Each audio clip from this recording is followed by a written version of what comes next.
Alors, compte tenu de la décision du Conseil d'État, nous sommes effectivement heureux de vous recevoir.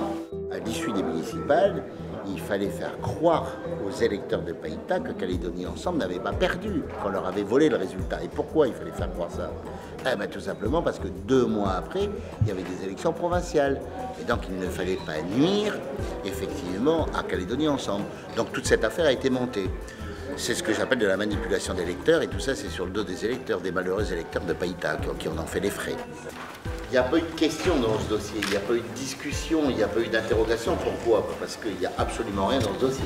Il me semble que quand on se présente à une élection, il faut en accepter le résultat. Ce n'est pas ma conception de la politique. Quand on a perdu avec un écart de 4%, 4% c'est en général l'écart dans une présidentielle, ben on accepte le résultat, pointré. Alors je veux bien que les élections municipales, c'est juste avant les élections provinciales. Mais ça veut dire quoi? Ça veut dire que Calédonie Ensemble, qu'est-ce qu'ils ont comme sentiment sur la commune de Païta?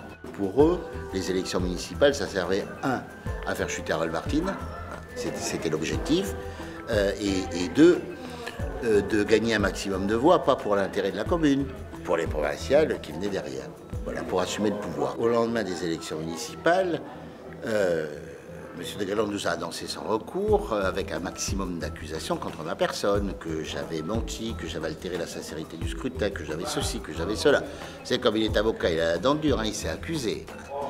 Et donc, de toutes ces accusations, il en reste qu'aujourd'hui rien.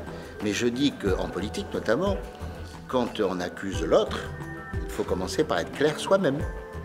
Il y a cette fameuse expression, vous savez, quand on monte au mat de cocaïne, il faut avoir les fesses propres.